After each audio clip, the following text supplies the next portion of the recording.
Hey everybody, Sarah the Real Simple Mama here again with 4 birds.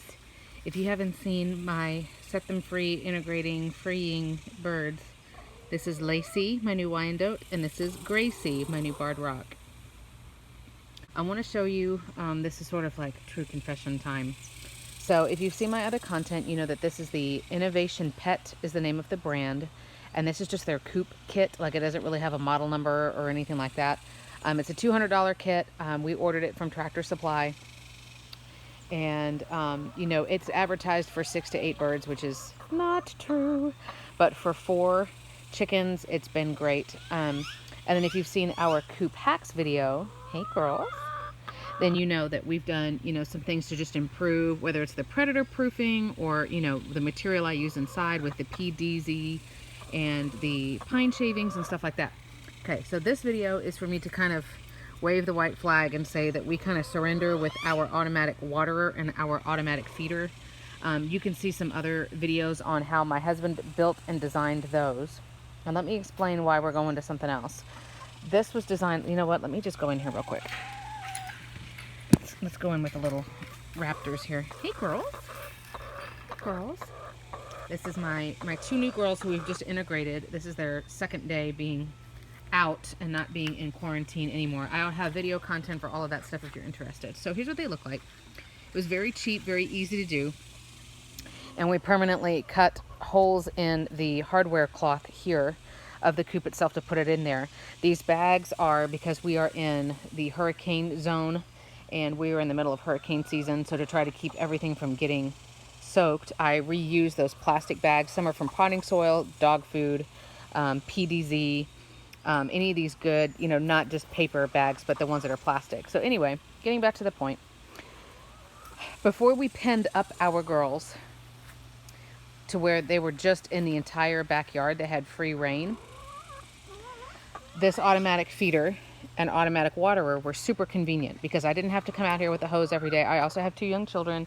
I also homeschool. I also teach lessons, doing lots of stuff. And I love my girls and want to make sure they have everything they need, but I wasn't dying to come out here and do something that wasn't, very efficient. So we designed these feeders and this feeder and this waterer. Ow, hey, Callie, cheese. I'm being attacked. Hey. And it's really, really convenient. The problem is that my birds don't really like the waterer. Like, they'll use it, if they're thirsty enough, then they will use it, but they just don't like it. And I've kept it clean. Like, I don't know what the deal is. I don't know if the water just tastes like plastic because it's inside PDZ. I don't know. And then, this is not how you're supposed to do it, but you know what? If it works, it's not stupid, right? Hi, girl. And then with the feeder, we were having problems, and I've done videos on all of this stuff. If you're interested, just go peruse my channel. But essentially what was happening is because this part of the feeder is outside and, they're eating on the inside. Whenever it rained, what was happening is water was, rain was hitting this, and then it was dripping down, and it was going and filling up the entire cup. And that's just another one of these PDZ lids. Let's see if I can get this off here with one hand. The bowl is basically this. And so this was getting filled up with rainwater, not because the rain is hitting it directly, if that makes sense, but because the water was just dripping down and going bloop right into it. And I built that lip, that blue lip. I added that piece of plastic on there, and that worked for a while. But over time, because it's just a thin piece of plastic, it's drooped. And now if I get in over here, you could see the angle that it was drooping down to where the girls just couldn't get to it. So because I was having to yank this out of the hole of the hardware cloth there, see, and I was trying to clean it because it got full of water again, and of course the water gets absorbed up through the feed all the way up through, so all of the feed was wasted. Huge pain in the ass because I'm having to climb either through the coop here or through the coop here to disassemble this thing and clean it, and then it's got to dry out for a day, and it was just a big old mess. So I kind of have said I give up. The way the feeder has to be angled now, just because we've just bent it up from having to take it in and out so many times, this system that we've done is not really working for us anymore.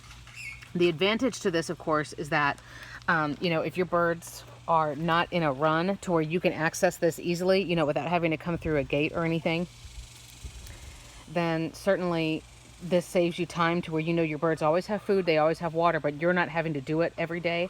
I also have another video that's chicken chores, so you can kind of see, like, you know, how much time does it take on an average day to take care of some spoiled fat birds. But just our particular situation, having to repair this thing multiple times, just our particular birds. It's been so hot here, we're in South Texas, that I was bringing ice water out here and putting it over here for the girls. So my girls have basically gotten lazy to where they want to drink that water and they don't want to use the waterer anymore. So here's what we've done. And this is kind of like, oh, it was a good idea, but oh man. We're just going to use a regular chicken feeder. It's one that can hang. This is a plastic one at Tractor Supply. It says it holds 10 pounds of feed. And I think it was less than 20 bucks. I want to say it was 15 or 16. It can hang, but right now we're just putting it on the ground. And I'll show you the reason I put it there as I come out. Hi, girls. Hi, girls. They're like, wait, why'd you come out here and you didn't bring me anything? The rule is if they see me, then they get something. So they're like, what? This coop is great because it has a lot of different doors. So I can just open this top door and drop food in, and it's really easy. The only thing I'm going to have to watch out for is maybe moving this back so it's protected by that bag. Again, in case we get... Now, we are in the San Antonio area, so we're about 2 hours from the coast, so we don't really have a serious threat of hurricanes, but we do get the crazy rain that lasts for days. So no danger of a hurricane per se, but there is, you know, we get a ridiculous amount of rain, and of course, since it's windy as well, it blows sideways. And I don't want all of that food to get ruined because that's money. So I probably will move it further back here and maybe put it more towards in the middle of that space. So number one, all four of my girls could be around it at the same time, and number two, it's guarded. As a side note for rain, and I have a video about how to, you know, rain-proof your coop as well. Make sure that any coop that you've got or that you've built, whether it's a kit or whether it's homemade, you weatherproof it. I also added tons of extra dirt. I don't know how many 20-pound bags of dirt I added in here to try to make the level inside the run higher than the level here. And that way, you know, if we do start to get a little bit of flooding in our yard, just because our yard is not level, then the chickens won't be standing in, you know, in wet ground. It's not good for their feet. It's not good for their respiratory systems. They're super sensitive to that kind of stuff. So this is what we're doing for the feeder. Again, I feel kind of like a cop-out, but you know what? Our system isn't really working for us anymore. The concept is still great. I stand behind the concept, but just ours, we've just bent it up because we've had to get in and clean it. And so if I had designed the whole thing from the beginning with the bag right there and with the lip or I mean, it's almost like a visor around it so that the water falls outside the bowl around on the different sides, then it would have been fine. But for right now, the damage has been done. The waterer, it was my husband's idea, and I think it's great. And Lollipop is demonstrating right here. Hey, Lollybird. These are little chicken drinkers. Now, don't laugh, but what I have on the other waterer, here, over by Gracie, you can see my other videos, you can see it as well. But that little red thing that's hanging down is called a chicken nipple. And I know they don't have nipples. Like I know. Don't do a Google search on it. You don't want to know. But basically, they're colored red so that they attract the chicken's eye. And every time they peck at it, some water drips out, just a little bit at a time. You know, chickens can't swallow big gulps of water at a time. If you've ever seen them drink, it's adorable. And they just get a little bit, and then they go like, So just a little bit at a time. So the bright colors make them want to peck it, and then they realize, oh, hey, when I peck this, water comes out. Cool. So we have those chicken nipples. They're really easy to do, and they're really cheap. And you can buy them on Amazon. You get a whole bunch of them for, like, you know, easily less than $10. So very much a cheap fix. Come here, girls. There goes Gracie. I had to make sure that my new girls figured out, hey, this is where the water is. And poor Gracie, she's all itchy. So she was getting beaten up by roosters at her old home. So now she's here and she's like, man, there's no men around. This place is fantastic. Just kidding. Maybe. But her new feathers are growing in, so she's kind of flapping around. I can tell she's like, this is so annoying. So what we did here is, this is great for a couple of reasons. The first reason is, and this is like, yes, this is an old, like a huge cat litter container.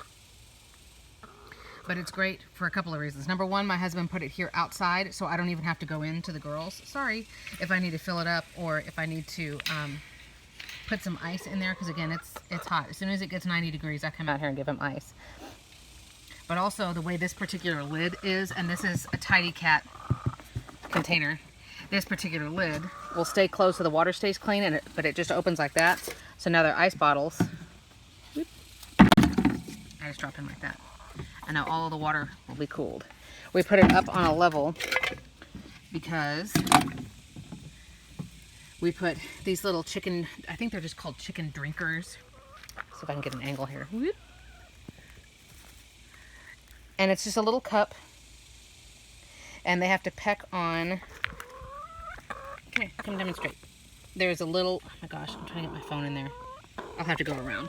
Let me close this up. Coming back in without anything for you. Sorry. There's a little red, almost like a little valve. And when they peck it, water comes out. Like magic. Look, girls.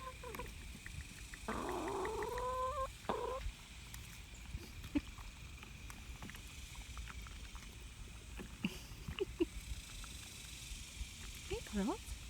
I know. Callie Berry. I think this is the cutest thing in the world. I know. Hey, Nana. Hey, girls. So that way we were able to put this way down on the, excuse me, jeez, way down on the bottom of the container, you know, just in case the water level gets low. So then it had to go up on these.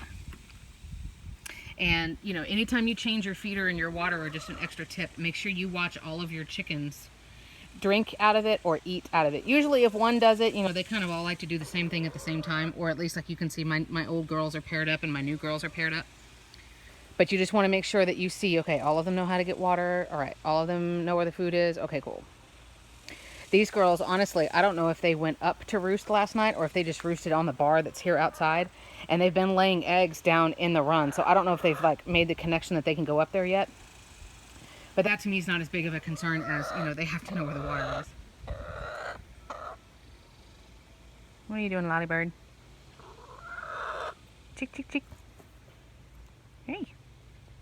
But in a way, I was proud to show you what we're doing, especially with the waterer, because I'm like, hey, this is actually a really good idea. And again, we are all about doing stuff that's cheap. You can get those chicken drinkers at Tractor Supply or on Amazon. I mean, they're really cheap, and they usually come in a bag of like 3, I think. So you can make your own. But I mean, we're reusing containers.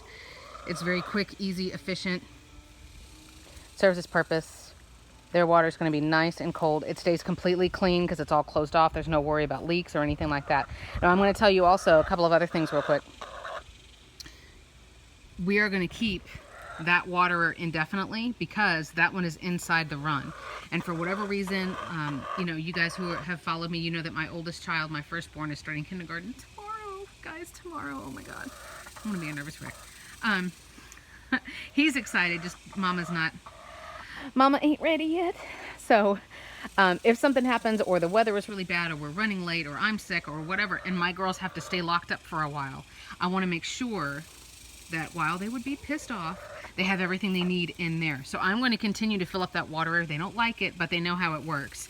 So, you know, if they can't get out here and get to their, you know, fresh filtered spring water that's chilled to exactly, you know, 55 degrees or whatever, then at least they have something kind of as a survival mode. That feeder, I probably, honestly, I'm just going to let them empty it out and then that'll be that. I don't know if I'm going to pull it down or if I should just leave it because obviously I'm going to end up with a hole in the hardware cloth that I could always repair or cover up, but I don't know. I may just leave it there. If we go out of town or something like that, again, then it would just be another option for people. So, and here's the rest of my, look at these marigolds, like these plants. This was like $1 packet of seeds and it just exploded and went crazy. And now I'm letting the chickens eat it.